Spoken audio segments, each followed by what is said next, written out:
Escritura del Señor dice así: ahora bien, la fe es la garantía de lo que se espera y la certeza de lo que no se ve. Gracias a ella fueron aprobados los antiguos. Por la fe, José, al fin de su vida, se refirió a la salida de los israelitas de Egipto y dio instrucciones acerca de sus restos mortales. Señor, te pedimos que por favor hables a nuestra vida. Como siempre, Señor, empezamos reconociendo que esta es tu palabra. No es creada por el hombre ni inventada por el hombre, es tu palabra. Así es como tú hablas. Por favor, utiliza las palabras de este predicador para darte gloria a ti, traer gozo a tu pueblo y traiga a ti a aquellos que se han alejado de ti. Te lo pedimos por favor en nombre de tu Hijo Jesús. Y la iglesia dice: ¿se pueden sentar? Por las últimas semanas, 4 semanas en realidad, hemos estado haciendo una serie que le hemos llamado Por Fe, basado en un capítulo de la Biblia, Hebreos capítulo 11, en donde estamos mirando diferentes personas que vienen del Antiguo Testamento que nos muestran lo que significa vivir una vida de fe. El día de hoy estamos mirando la historia de José y la vida de fe. Ahora, déjenme empezar antes con esto. Can I get the points, please? Can I get the title? José y la vida de fe. Que no sé dónde está. Antes de empezar, una pregunta. ¿Cuántos de ustedes conocen, están familiarizados con la vida de José? Por favor, levante la mano. Muy bien, entonces necesito que me haga un favor. Pretenda que no sabe la historia. La razón por la que le estoy pidiendo que haga eso es porque a mí me pasa eso. Cuando tú y yo conoces una historia, en vez de poner atención a los detalles de lo que se está diciendo, tú asumes que ya conoces la historia. La primera vez que yo pasé por esto era cuando estaba enseñando escuela dominical, ya hace 16 años atrás más o menos, 17 años atrás, más, 18 años atrás. Y estaba hablando, interesantemente, precisamente acerca de la historia de José. Entonces, cuando empecé a enseñar, uno de mis estudiantes, que era de secundaria, tenía como 5 estudiantes frente a mí, y entonces yo vi que estaba distraído. Yo le digo: oye, estamos hablando de la Biblia. Y él me dijo: sí, Aníbal, pues que yo ya me conozco esa historia. Y desde ese entonces se me quedó, y yo quedé marcado para siempre de que en realidad la gran mayoría de nosotros, cuando hemos escuchado una historia más de una vez, pensamos que conocemos la historia de tal forma que perdemos todos los detalles que son importantes en la historia. Y una de las cosas que nosotros vamos a aprender con la vida de José es que la vida de fe tiene que ver con una vida en la que nosotros confiamos en el plan de Dios. Es más, si estoy escuchando el testimonio de Nadia, era lo que el Señor estaba tratando con ella. El saber que en realidad lo que significa que si tú dices que eres una persona de fe, significa que tú tienes que aprender a confiar.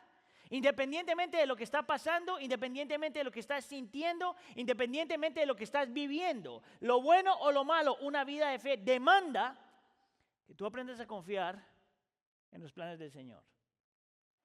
Y una vez más, como le decía Nadia, eso es tan fácil decirlo, tan difícil aplicarlo. Sin embargo, yo te quiero ayudar con eso porque eso es parte de lo que nosotros hacemos como iglesia. Y vamos a hablar entonces de 3 puntos hoy. Vamos a decir que si Dios tiene un plan y lo tiene, ese plan nunca fallará. Número 2, vamos a hablar que si Dios tiene un plan y lo tiene, entonces esos planes siempre tienen un propósito. Y número 3, vamos a hablar que si Dios tiene un plan, que Dios tuvo un plan o tenía un plan y que ese plan lo cumplió. Entonces hágame un favor, mire a la persona que está al lado suyo y dígale: ¿conoces tú los planes de Dios? Dígale, pregúntele. Hágale la pregunta: ¿cuáles son? Ahora, ¿sabe por qué le hago esa pregunta? Me voy a adelantar, ok. Esto va a ser un desorden de prédica. Escucha acá. Hay una tendencia, especialmente en el grupo latino, imagino que los americanos también, pero como yo pastoreaba más latinos que gringos, está esta obsesión desordenada, no sé por qué, de nosotros querer descifrar cuáles son los planes del Señor. Y utilizamos palabras como ¿cuál es la voluntad del Señor? Y ahorita le voy a explicar bien eso, ¿verdad? ¿O qué es lo que el Señor está haciendo? ¿Y por qué no me dice lo que está haciendo? Y taca. Pero mi problema con eso es que eso no es muy bíblico. Es más, si te vas a dar cuenta, la vida de fe requiere que tú no conozcas muchas veces los planes del Señor. Porque si tú conoces los planes del Señor, no necesitas fe. La única razón por la que nosotros necesitamos fe para caminar en la vida es precisamente porque no conocemos y sabemos todo lo que el Señor está haciendo. Entonces vamos al primer punto. Dice, Dios tiene un plan y ese plan no fallará. Ahora, lo interesante acerca de la historia de José, y fue lo que comprobé al principio, es que la gran mayoría de la gente conoce esa historia, aunque no sean creyentes. Todo el mundo conoce esa historia. El problema es cómo esa historia se aplica. Ahí es donde yo tengo un montón de lucha, porque yo he estado caminando con el Señor ya por mucho tiempo, y me he dado cuenta que la historia de José se aplica de tantas diferentes formas, que no es necesariamente malo, pero que nos roba del tema central de la historia de José.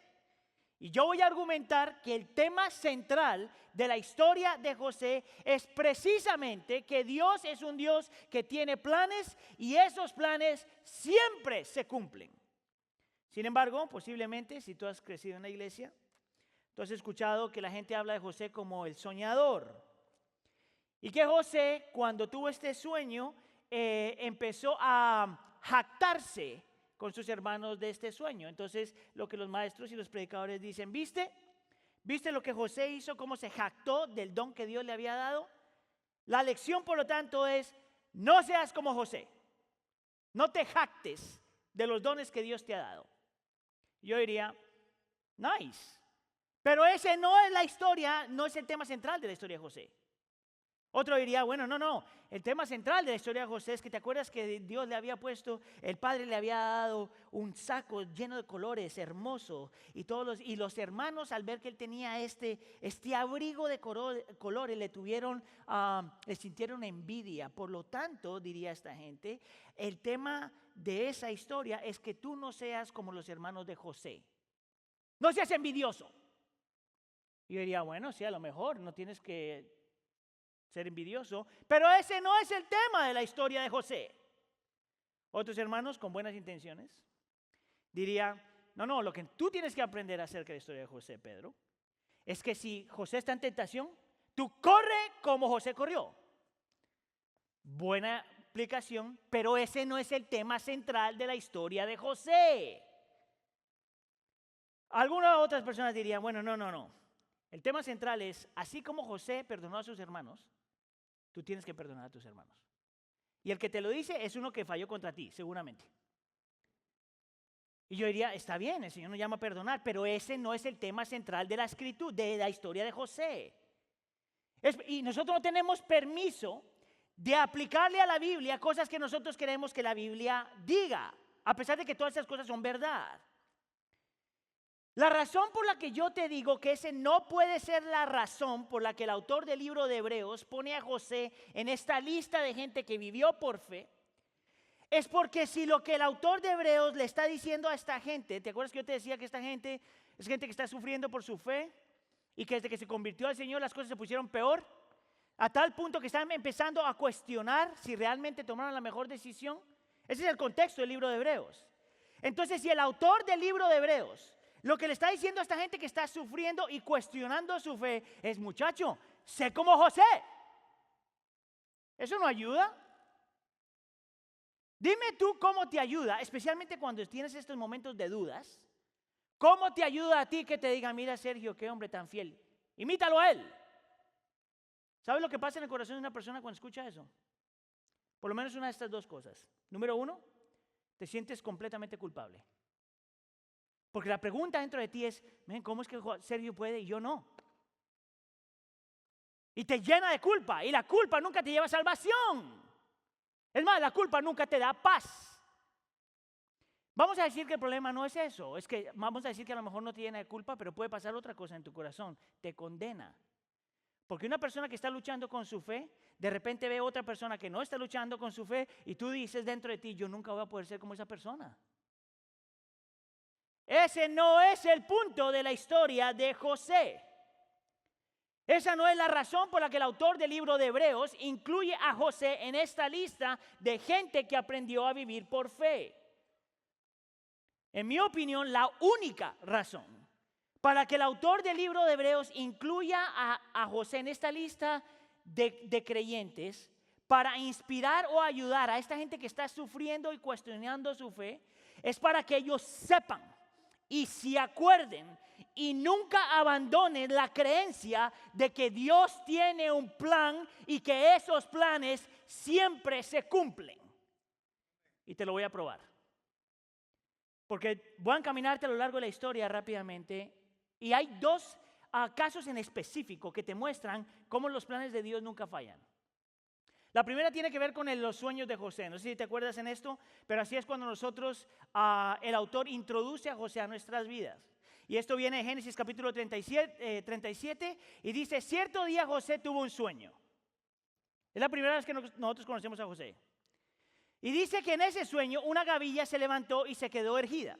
En otras palabras, un matorral se levantó y quedó parado.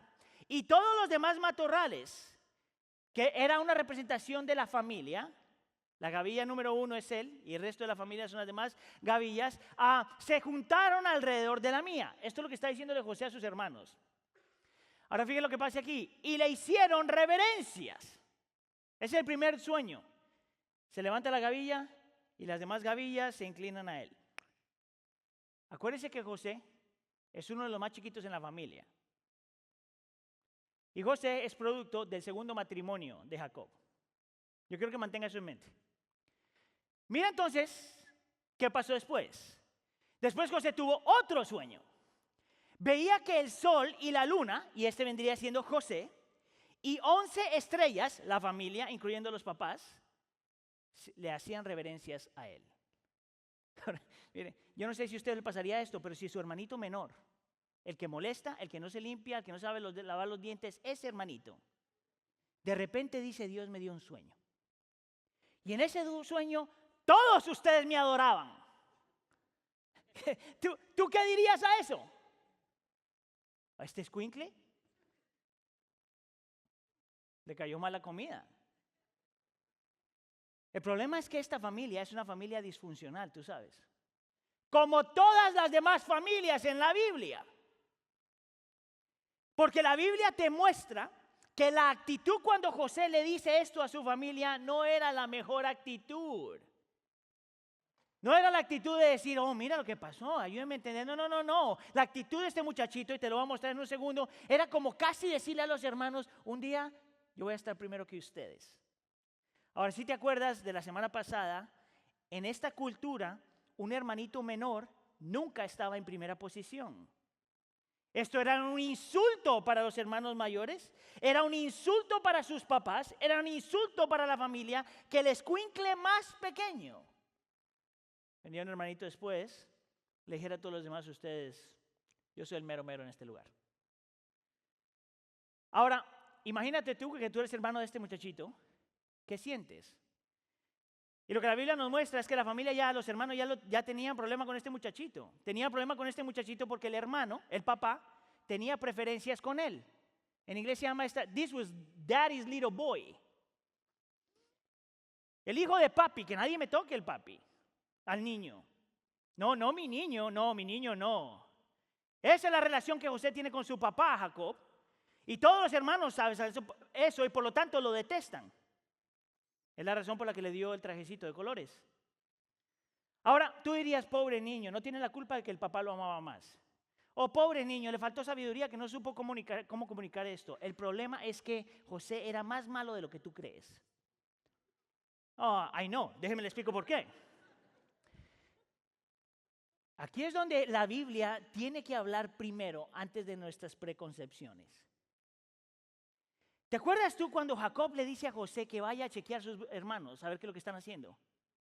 Y dice que José va a buscarlos y cuando regresa les trae un reporte no bueno. ¿Sabías tú que la palabra reporte ahí no es como cuando tú le estás diciendo a alguien, mira lo que pasó? La palabra reporte en el original, en hebreo, está hablando de cuando alguien difama a otra persona.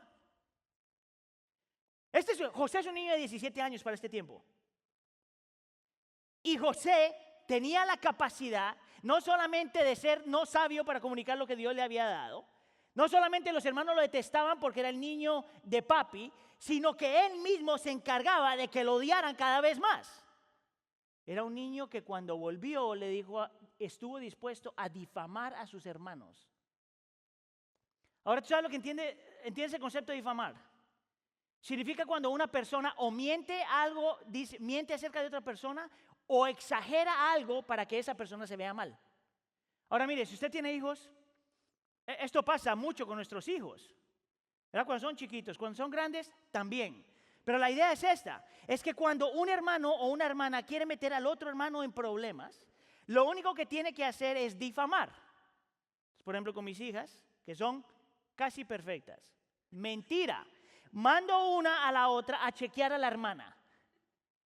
Y la una viene y me da un reporte no muy bueno de su hermana. Entonces yo le digo, ¿está limpiando el cuarto de tu hermana? Y me dice, ni ha empezado. Mire, puede ser una exageración o puede ser su interpretación, pero lo que yo sé es que mi hija no quiere que su hermana quede bien. Ese es José. No era el niño bueno y perfecto que tus niños tienen una hojita coloreada en la escuela dominical. Ese no es José. José era un niño que tenía un montón de problemas. Esta es una familia disfuncional. Y tú dirías, ¿cómo el Señor escoge a este escuincle para que el resto de la familia lo adore? La palabra escuincle no es mala, ¿verdad? ¿No? Ah, bueno, porque yo me la paso diciendo palabras y la gente luego le da queja a otros de lo que yo digo. Dígamelo a mí, sea cobarde. Y lo que yo quiero que tú veas es que el Señor tiene un plan para este muchachito, con todas sus deficiencias, y ese plan se cumple a pesar del carácter de José. Y tú ves esto 20 años después. Si te acuerdas, José, entonces los hermanos lo odian, lo venden en la esclavitud. Y cuando está en la esclavitud tiene un montón de problemas, ¿verdad? Y lo meten a la cárcel y luego el muchacho se porta bien y hace buen trabajo y luego está en cargo de la casa de Potifar. Y cuando está en la casa de Potifar, en la posición más alta, la esposa de Potifar se dio cuenta que este hombre era todo un Sergio. Alto, hermoso, con carisma. Y la muchacha, Rosita dice que amén, pero dijo, y es mío. Ay, no. Y la muchacha trata de acostarse con él y porque él le dice que no. Es bien interesante nomás leer esa historia, pero él no dice voy a pecar contra ti, y dice ¿cómo hacerle yo a Potifar? ¿Cómo hacer eso yo al Señor? Es interesante. Sale corriendo la mujer, miente y entonces lo meten en la cárcel. Y luego está en la cárcel y también la cosa va mal, pero el Señor en su misericordia y gracia otra vez lo vuelve a levantar. Y de ahí viene la parte de los sueños y toda esta cuestión. 20 años, más de 20 años. Posiblemente cuando José ve a sus hermanos de vuelta, tiene más o menos 45 años por ahí. Salió de 17, más de 20 años lidiando en la vida. Y lo interesante es que después de que pasan estos 20 años, los hermanos lo ven otra vez. Y lo primero que pasó después de que lo vieron fue esto. Porque no lo reconocieron. Lo primero que pasó después de que vieron a José sin reconocerlo es que se inclinaron hacia él. Y en ese momento tú te acuerdas qué fue lo que pasó 25 a tantos años atrás. La promesa se cumplió. El sueño se cumplió en la vida de un muchachito que difamaba a sus hermanos. Porque los planes del Señor nunca fallan. Independientemente de cómo seamos o qué hagamos, los planes del Señor nunca fallan. Ahora, hay una segunda razón por la que nosotros tenemos que creer que los planes de Dios no funcionan en la vida de José. Y es porque si pones atención, te das cuenta que parte de todo el plan del Señor de llevar a José a Egipto y hacer todo lo que tenía que hacer es porque Él luego utilizaría a José para proteger y proveer para su familia en tiempos de hambre. Y encontramos entonces este versículo en Génesis capítulo 5, 50, donde dice, en verdad, esto es después de que José está hablando con sus hermanos después de 20 y tantos años. Dice, en verdad que ustedes pensaron hacerme mal, pero Dios transformó ese mal en bien. Y te dice por qué. Para lograr lo que hoy estamos viviendo, salvar la vida de mucha gente. Mira lo que está diciendo José, no importa que tú me vendiste, no importa que yo estuve en esclavitud, no importa que hubo luchas, no importa que hubo dolor, no importa que pasó lo que pasó, el Señor tenía un plan diferente al tuyo. La razón por la que el Señor te utilizó a ti y utilizó tu crueldad y utilizó aún mi pecado, era porque Él tenía un plan para traerme aquí, para utilizarme para algo más grande, más hermoso, más perfecto que tu vida y mi vida. Eso fue lo que este hombre entendió. Eso es lo que José vivió, por eso está en Hebreos capítulo 11. Este hombre aprendió en vida propia lo que significa que Dios tiene un plan y Dios siempre cumple sus planes. Ahora, si tú eres normal, y lo eres, tú te tienes que hacer la pregunta es, espérate, eso suena bien, hermoso, perfecto, inspirador. Pero ¿qué hago entre el momento que empieza la lucha y Dios llena sus planes? ¿Qué hago con el dolor? ¿Qué hago con la lucha? ¿Qué hago con el engaño? ¿Qué hago cuando alguien me traiciona? ¿Qué hago cuando me siento solo? ¿Qué hago cuando me encuentro desilusionado? ¿Qué hago? A mí me encantan los planes del Señor, pero ¿qué hago?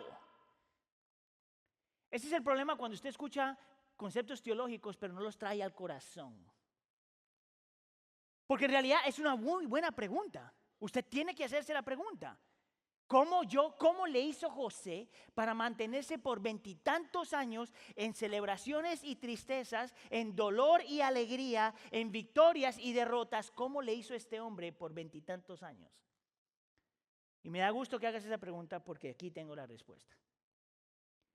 Te dice que durante todos estos 20 y tantos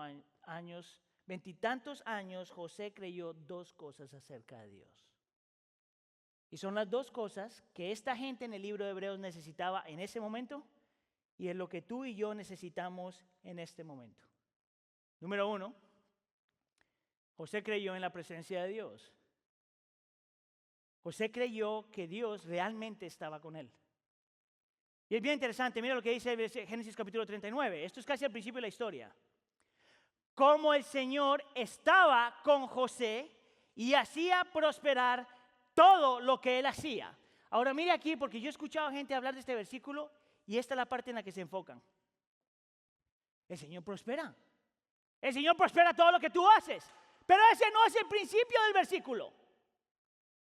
El principio del versículo es esto: que el Señor estaba con él. Ahora mira, este versículo debe cambiar completamente tu forma de ver al Señor, aún en medio del dolor. Esta palabrita aquí, la palabra Señor, es una palabra que es una palabra de pacto. Es cuando Dios hace un pacto con su pueblo.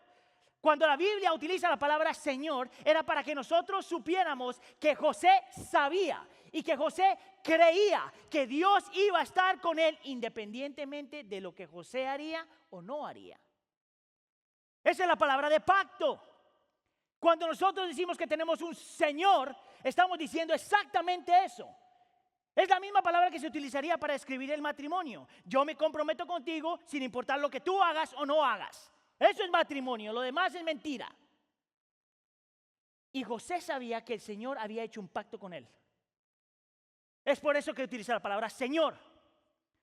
Pero no solamente que el Señor iba a estar a favor de él sin importar lo que pasara, sino que el Señor iba a estar con él sin importar lo que pasara. Ahora esto es lo interesante acerca de este pasaje. Es que en Génesis capítulo 39 es donde tú encuentras casi toda la historia de José en realidad. En ese capítulo 39 donde tú ves a José, por ejemplo, que el Señor lo hace como líder en la casa de Potifar. Es en Génesis capítulo 39. Es en el mismo Génesis capítulo 39 que nosotros vemos cuando él es tentado por esta mujer. Es en el mismo capítulo 39 donde vemos que cuando esta mujer miente, él va a la prisión, el mismo capítulo. Y es en el mismo capítulo donde nosotros vemos que este hombre está abandonado ahí y de repente el Señor otra vez lo rescató y otra vez lo levantó.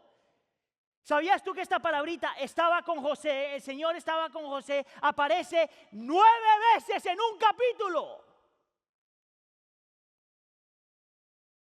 es para que nosotros viéramos que lo que sostuvo a José en medio de todas sus victorias y derrotas, en medio de la lucha y el dolor, en medio de la alegría y la tristeza, en medio de todo lo que lo sostuvo, eran estas dos cosas, que en realidad es una: que el Señor es un Dios de pacto y no me va a dejar, y que el Señor siempre está conmigo sin importar si me va bien o me va mal. Eso es lo que sostuvo a José por tantos años. 20 y tantos años. Ahora hay más. Porque en todos esos años José aprendió algo más y creyó algo más. Y creyó en este concepto que se llama la soberanía del Señor. Ahora me encantan estos versículos a mí, me encantan. Esto es Génesis capítulo 45, cuando José está hablando con sus hermanos una vez más. Mira lo que dice: por eso Dios me envió. Ok, ¿quién envió a José? Aquí dice eso. Pero en la historia, sus hermanos. Sin embargo, José tiene la osadía de decir que no fueron los hermanos los que lo enviaron, sino que Dios lo envió delante de ustedes para salvarle la vida de manera extraordinaria. Ahora mira lo que dice después. Fue Dios, diga Dios, quien me envió aquí y no ustedes. Escucha acá. Él me ha puesto como asesor del faraón. Todo de principio a fin. Todo de principio a fin. Dios lo hacía. Dios enviaba. Dios era el autor de todo lo que estaba pasando. Versículo 9. Dios me ha hecho gobernador de todo Egipto. ¿Tú sabes quién es la persona central en todos estos versículos? No José, no el faraón, Dios. Eso es lo que significa cuando nosotros tenemos un Dios que es soberano. Es que estamos entendiendo que Dios está en control de cada una de las cosas en la vida. Y porque Dios está en control de cada una de las cosas en la vida, Dios siempre se mueve providencialmente. Lo que significa que Dios mueve las cosas que tiene que mover, arregla las cosas que tiene que arreglar, utiliza lo que tiene que utilizar, porque al fin y al cabo sus planes siempre se tienen que cumplir. Por 20 y algo de años este hombre, confiando en dos cosas: Dios es un Dios de pactos y está conmigo, y Dios está en control de todo, absolutamente todo. ¿Cree usted eso? Vamos a ver entonces, porque le voy a dar 3 principios que saco nomás del principio del punto número 1, para ver si es verdad. Escucha acá. Si Dios tiene un plan y ese plan no falla, o no fallará, entonces tú puedes estar completamente seguro que no hay nada en tu vida que haya sido un error.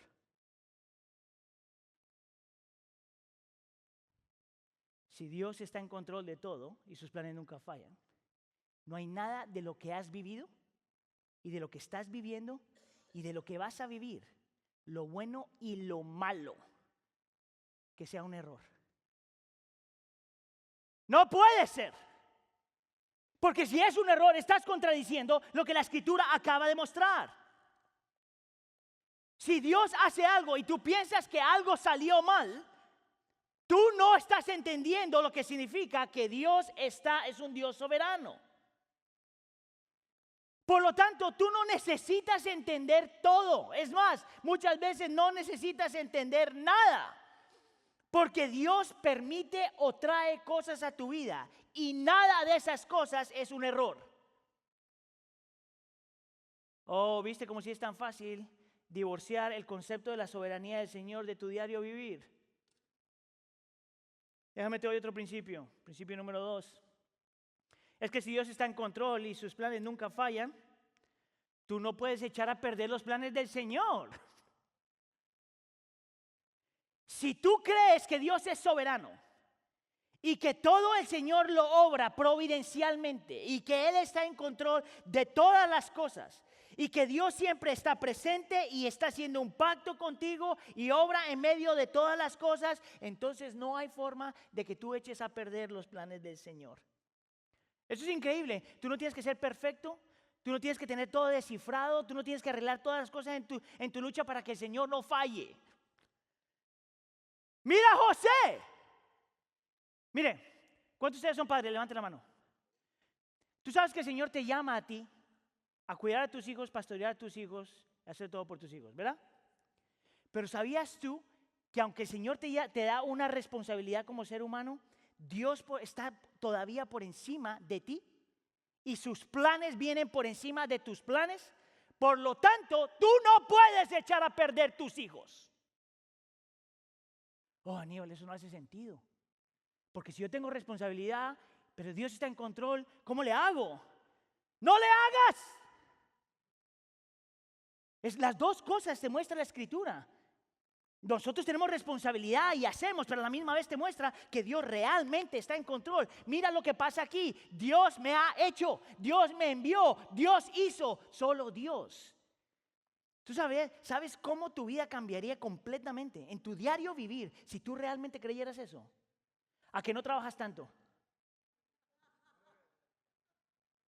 ¿A que no pelearías tanto porque tú confiarías que el Señor tiene control y va a hacer lo que tiene que hacer con la persona que tú peleaste?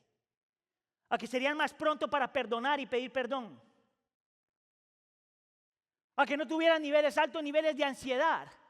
¿A que no tuvieras tanto miedo como tienes miedo? Porque si Dios tiene un plan y Dios no falla, tú siempre puedes confiar en Él. Principio número 3. Si Dios tiene un plan y su plan no falla, tú no necesitas saber ese plan. Saber ese plan. No necesitas conocer el plan de Dios. Mira, una frase que nosotros utilizamos mucho es, ¿qué si? ¿Qué si no hago esto? ¿Qué si pasa esto? ¿Qué si? Mira, y lo más irónico de la vida es que el miedo del futuro es el miedo más ilógico que hay. ¿Tú sabes por qué? Porque el futuro todavía no está aquí. Tú temes algo que todavía no está aquí. ¿Sabes cuál es tu llamado? Y mi llamado es ser fiel un paso a la vez, un día a la vez. Ser fiel un paso a la vez, un día a la vez. Mira lo que dice este hombre, se llama Richard Phillips. Es un pastor teólogo del seminario que se llama Westminster Theological Seminary. Y él dice esto, me encanta cómo lo pone. Dios comienza a desplegar sus planes para nosotros. Empieza a mostrarnos cuáles son sus planes. Y nos lleva a punto punto A, y nos sorprendemos. Todos, wow. Y luego nos lleva a punto B, y nos ponemos más contentos. Wow. Y luego nos lleva a punto C, y estamos completamente encantados de poder ver lo que el Señor está haciendo. A, B y C. Pero luego algo pasa en nuestro corazón. Y nos apresuramos a los puntos J, K y L. ¿Notaste que hay unos puntos que no están ahí? Luego todo se desborona y luego Dios gentilmente y con firmeza nos tiene que llevar de vuelta al punto D, al que nos saltamos. Tú no puedes adivinar o descifrar a Dios. Solo puedes ir un paso a la vez. Para ti, escucha aquí, ese paso es el paso más importante. Lo que más importa es que la voluntad de Dios se haga en esta etapa en particular. Porque solo Dios conoce la historia. Porque es su historia. ¿Tú sabes la libertad que eso nos da? El saber que tú no tienes que estar pensando, imaginando tanto acerca del futuro. Que lo único que el Señor requiere de ti es un paso a la vez, fiel un paso a la vez. Vivir lo que estás viviendo hoy, abrazar lo que tienes hoy. Todo lo demás depende de Él, no de ti.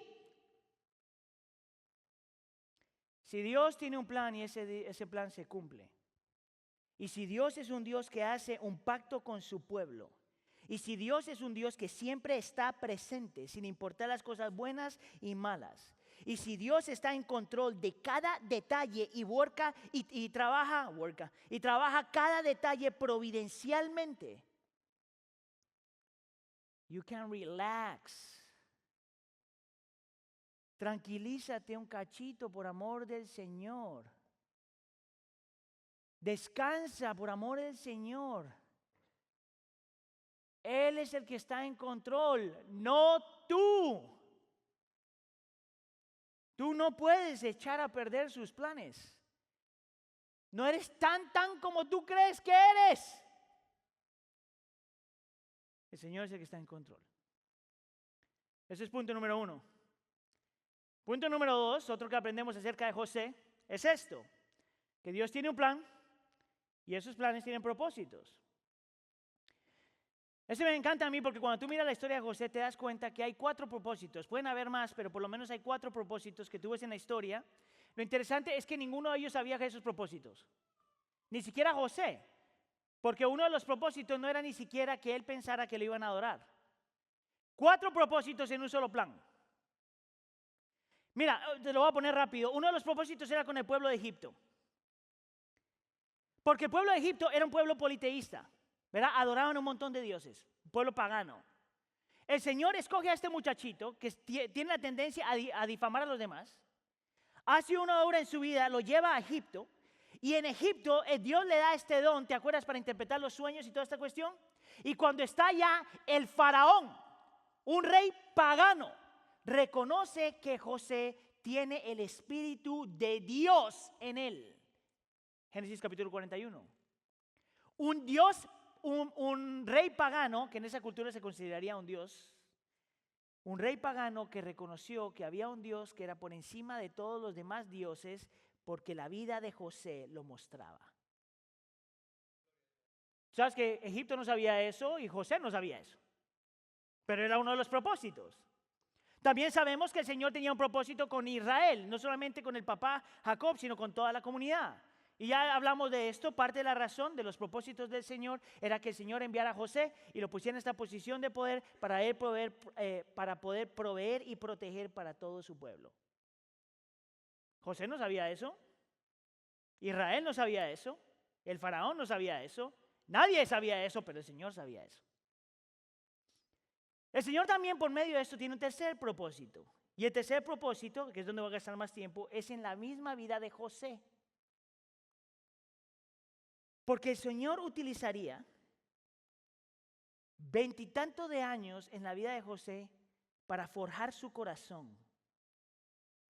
¿Te acuerdas que empezamos diciendo que José era un niño arrogante, que no era sabio y que probablemente no era buena gente con sus hermanos? Así empieza la historia.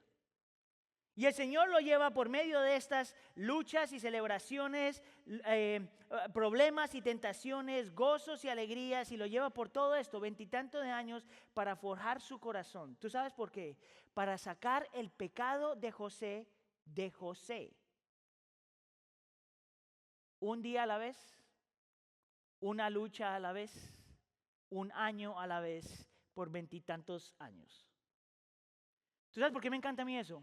Porque tú eres parte de una cultura, igual que yo, que pensamos que uno crece como el microwave. 1 minuto y done. ¡Cling! Y algunos de ustedes vienen a la iglesia pensando que porque empezaron a venir a la iglesia, ya tu vida está arreglada. Nomás para darte cuenta que en la próxima lucha sale todo lo que está por dentro. Ahora, ¿cómo yo sé que esto es lo que el Señor estaba haciendo en la vida de José? Porque tienes que verlo, si no me lo estoy inventando. Bueno, todo se ve cuando él, hay muchas veces donde lo puedes ver más, pero uno de los lugares donde es bien claro que tú lo puedes ver es cuando él tiene 2 hijos. Y los nombres que le da a los hijos. Mira, Génesis capítulo 41. Al primer hijo lo llamó Manasés, porque dijo, y esta es la definición de Manasés: Dios ha hecho que me olvide de todos mis problemas y de mi casa paterna. Ahora aparece aquí porque esta en realidad no es una buena traducción.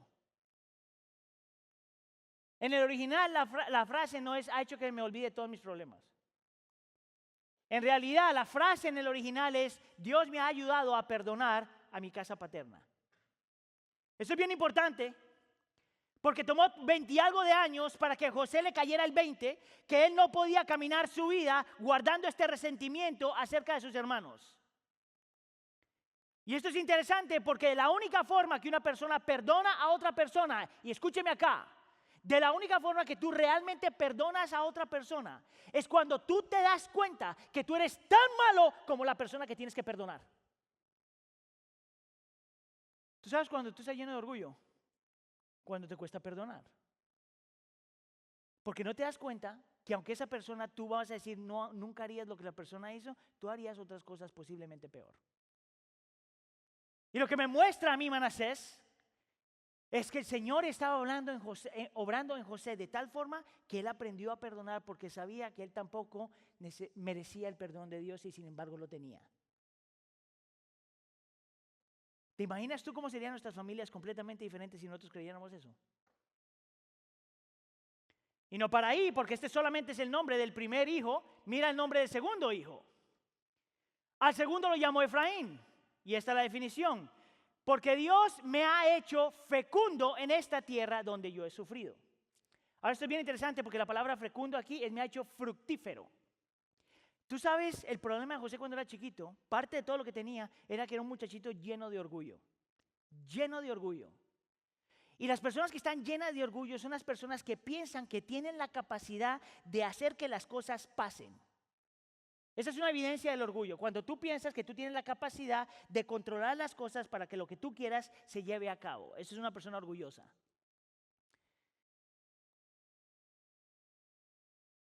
Pero cuando este muchacho dice, el Señor me hizo fecundo, reconoce que él no hizo nada.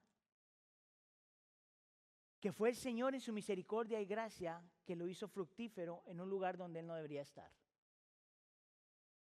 Y es aquí donde yo puedo ver cómo este hombre realmente creció en humildad. Mira, te lo pongo de esta forma. ¿Sabías tú que de la única forma que tú posiblemente puedes difamar a otra persona, difamar o mentir o exagerar, es cuando tú piensas que tú eres superior a esa persona? Nosotros difamamos a alguien más cuando estamos convencidos que somos mejor que esa persona. Y en tu mente tú deshumanizas a esa persona para alimentar tu ego. Ese es menos que yo.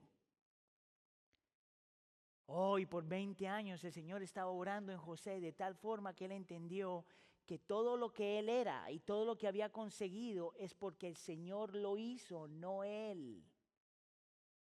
Por 20 años el Señor obrando en el corazón de este muchacho hasta que lo humilló por completo y le quitó todo lo que él pensaba que tenía. El Señor siempre tiene propósitos. Aunque tú no entiendas los propósitos, el Señor tenía un propósito con Egipto, el Señor tenía un propósito con Israel, el Señor tenía un propósito con José y el Señor tenía un propósito con sus hermanos. Bien interesante, porque cuando tú piensas en estos muchachos, tienes que hacerte la pregunta, ¿cómo hicieron estos muchachos para vivir tantos años llenos de culpa? Porque todos sabían lo que habían hecho, llenos de culpa. Y posiblemente, me estoy imaginando que ellos hacían lo que nosotros hacemos para lidiar con nuestra culpa. Lo que nosotros hacemos para lidiar con nuestra culpa es muy parecido a esto. Pretendemos que no está ahí, o tratamos de distraernos para no confrontarnos con la culpa, o le echamos la culpa a alguien más para no enfrentarnos a la culpa, o nos envolvemos en tantas cosas para distraernos de la culpa, o nos compramos muchas cosas para no tener que pensar en la culpa. Pero de alguna forma estamos haciendo algo para ser libres de la culpa. Y yo creo que esta era la vida de estos muchachos. Y te digo por qué.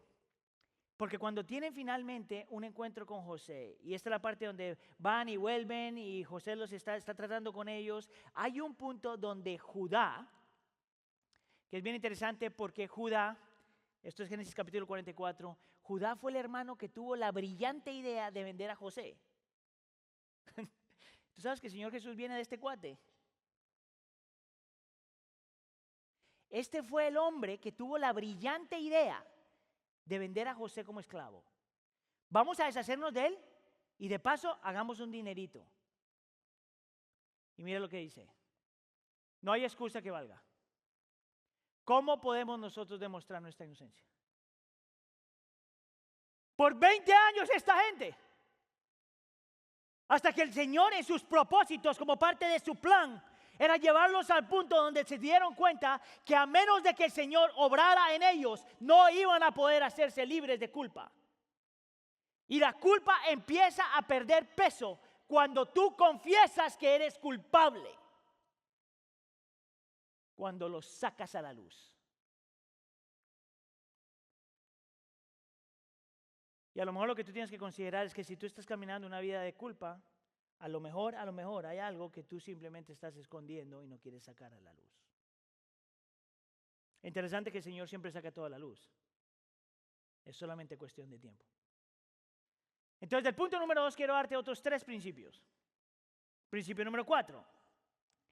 Si Dios tiene un plan y esos planes tienen un propósito, entonces, aunque tú no entiendas lo que está pasando, Dios está haciendo algo. Si Dios tiene un plan y sus planes tienen un propósito, aunque tú no entiendas lo que está pasando, Dios está haciendo algo. Está haciendo algo en ti, está haciendo algo contigo o está haciendo algo con alguien más en medio de todo lo que estás pasando. Pero Dios está haciendo algo. Uno de los propósitos más grandes, creo yo, es está forjando, refinando tu corazón. Bien interesante. Yo les dije, muchos de nosotros tenemos esta obsesión de saber cuál es la voluntad del Señor. Y hay mucho espacio para hablar de eso, pero uno de los principios más claves para nosotros entender qué significa nosotros entender la voluntad de Dios es tan simple como esto. Primera de Tesalonicenses, capítulo 4, versículo 3. La voluntad del Señor es tu santidad. La voluntad del Señor es tu santidad. En otras palabras, que tú crezcas a la imagen de Cristo. Que aprendas a morir lo que tienes que morir y aprendas a vivir lo que tienes que vivir. Que aprendas a decirle no a tu pecado, a reconocer que estás luchando y a rendirte a Él. Esa es la voluntad del Señor. Todo lo demás es secundario. Principio número 5. Si Dios tiene un plan contigo y esos planes tienen un propósito, no desperdicies tu sufrimiento. Si el Señor lo permitió, el Señor está haciendo algo. Si el Señor lo trajo, el Señor está haciendo algo. No te distraigas en medio de tu sufrimiento, no corras del sufrimiento, no pretendas que el sufrimiento no está ahí. El Señor está haciendo algo. Principio número 6. Si Dios tiene un plan y esos planes tienen un propósito, entonces tú debes esperar lo inesperado. Yo desde aquí escucho algo roncando. Por allá. Tú debes esperar lo inesperado. ¿Sabes lo que significa eso? Que tú puedes hacer todos tus planes, pero el Señor siempre va a ir en contra de tus planes por alguna razón. Mira, entonces déjame te digo otra vez, este es Richard Phillips. Mira lo que dice este hombre, me encanta cómo lo pone. Dice, todos tenemos planes, dice él. Yo tengo un plan para mi vida y Dios tiene un plan para mi vida. Y debo darme cuenta que su plan es diferente a mi plan. Mi plan es uno que avanza en una línea recta. Cada cosa se basa en otra cosa. Cada éxito pequeño me lleva a un éxito más grande. Esa es la forma como nosotros pensamos. Mi plan requiere logros, bendiciones y consuelos mundanos. Pero aunque tengo un plan, puedo estar seguro de que Dios tiene un plan diferente. Él toma mi plan, escuche aquí, Él toma mi plan, lo edita con tristezas, fracasos y debilidades y luego me lo devuelve una prueba a la vez. Él toma mis planes y saca todo lo que tengo en el corazón y luego me pasa por pruebas para mostrarme que mis planes no son sus planes y que sus planes son mejores que mis planes. No podemos dar por sentado el plan de Dios, pero confiamos en Él de manera implícita. No podemos saber lo que trae el mañana, dice él, pero conocemos al Dios que trae el mañana. Es por eso que Jesús nos advirtió que no tomemos nuestros planes demasiado en serio. Y él está haciendo una mención a Mateo capítulo 6. Y me encanta eso porque te está diciendo esto. Tú no necesitas saberlo todo. Bájese de esa nube. Tú no necesitas saber ni siquiera cuáles son los planes del Señor muchas veces. Si el Señor te lo muestra, gloria a Dios. Pero muchas veces no necesitas ni siquiera eso. Tú lo que necesitas conocer es al Dios de esos planes. Tú lo que necesitas saber es quién Él es. Tú lo que necesitas saber es que Dios siempre está presente. Tú lo que necesitas saber es que Dios es soberano. Tú lo que necesitas saber es que Dios siempre obra providencialmente. Tú lo que necesitas saber es que Dios todo lo que trae y todo lo que permite es parte de un plan perfecto, puro y hermoso. Tú lo que necesitas saber es que en todos los planes del Señor hay propósitos increíbles. Tú lo que necesitas saber es que Dios no hace errores. Tú lo que necesitas saber es que el Dios de los planes todo lo hace en perfecto orden. Tú lo que necesitas saber es que Dios nunca comete errores, nunca llega temprano y nunca llega tarde. Tú lo que necesitas saber y conocer es al Dios de todos los planes. José se muere a los 110 años. Imagínate, de 17 a 110. Y es por eso que a los 110 años dice lo que encontramos en Hebreo. Por la fe José, al fin de su vida, se refirió a la salida de los israelitas de Egipto y dio instrucciones acerca de sus restos mortales. Está hablando de sus huesos. Después de 110 años, este hombre finalmente entiende que el Señor iba a hacer algo con los israelitas, los iba a sacar de Egipto.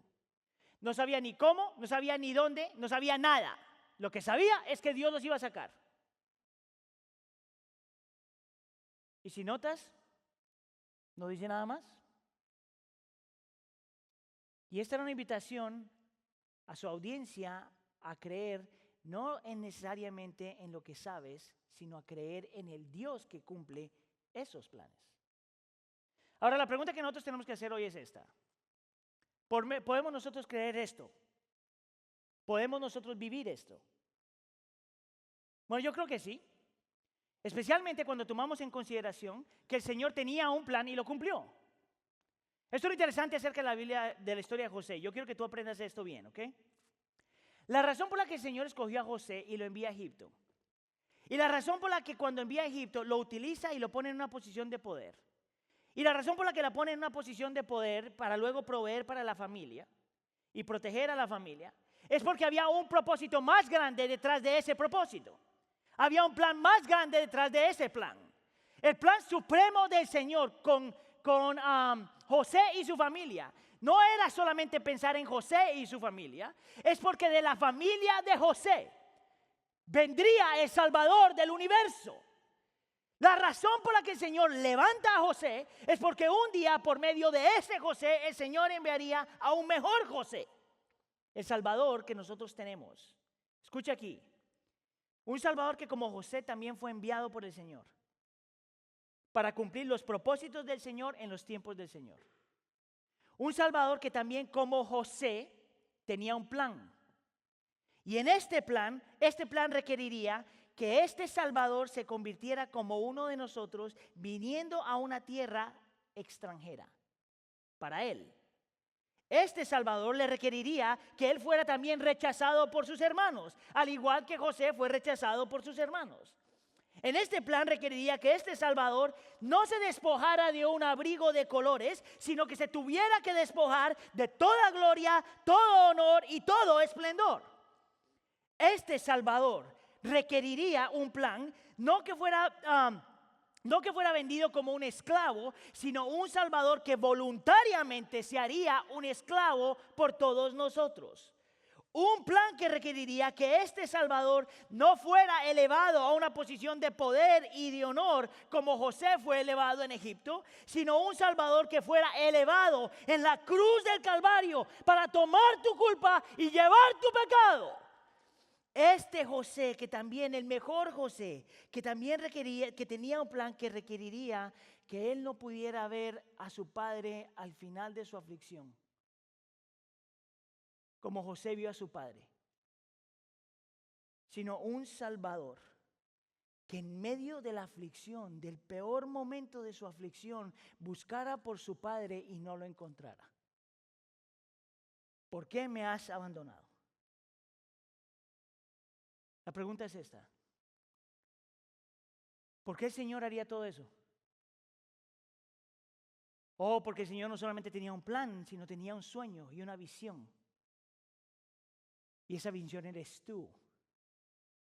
Y ese sueño eres tú. La razón por la que el Señor estuvo dispuesto a pasar mucho más a cosas horribles de las que pasó José era porque tú eras su sueño. No para liberarte del hambre, sino para liberarte de la culpa del pecado, del poder del pecado y de la presencia del pecado. ¿Y qué si yo te digo que nosotros tenemos algo mejor que lo que tuvo José? Porque José sabía que el Señor había hecho un pacto con él y que estaba con él. Pero el creyente hoy literalmente tiene a Dios dentro de sí. Porque por la obra de Cristo Jesús en la cruz del Calvario, Cristo Jesús es Emmanuel, Dios con nosotros. Y en su espíritu Él mora en nuestro corazón. No importa lo que pases, no importa la lucha, no importa las victorias y no importa la derrota. No importa lo que tú estás viviendo, Dios literalmente está contigo. Y cuando el Espíritu se da, nunca se quita. Porque Dios es un Dios de pacto. Déjame terminar con esto.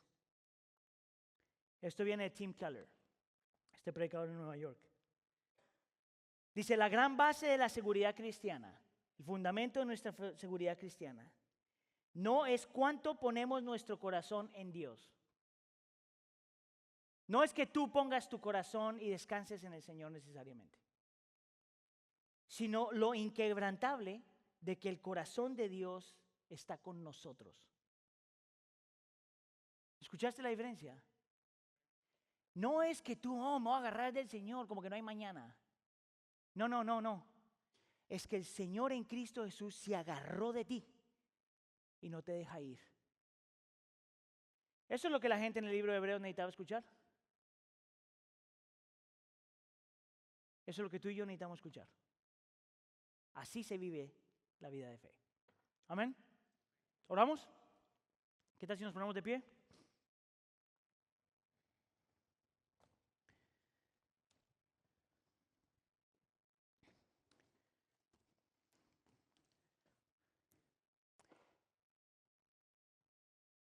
Señor, ¿cuánto podemos aprender de alguien como José? Y sin embargo, Señor, tú no nos llamaste a imitar su fe. Nos llamaste a creer lo que él creyó. Tú nos llamas hoy, Señor, a creer que tú tienes planes y que esos planes siempre se cumplen. Tú nos llamas, Señor, a creer que tú eres por nosotros, siempre estás presente y siempre estás en control. Tú nos llamas, Señor, a creer que siempre en tu plan siempre hay muchos propósitos. Y que posiblemente nosotros no sabemos cuáles son los propósitos, pero sabemos que estás haciendo algo en nosotros y por medio de nosotros. Y tú nos llamas, Señor, a creer que la única razón por la que nosotros podemos tener plena confianza y plena seguridad de que eso es verdad es porque tenemos al más grandioso y precioso José, que es Cristo Jesús. Aquel que va a la cruz y garantiza que los planes del Señor se van a cumplir. Aquel que va a la cruz del Calvario para cumplir el sueño y deseo que tú siempre tenías de tenernos contigo. Aquel Cristo Jesús que garantiza que tú estás con nosotros.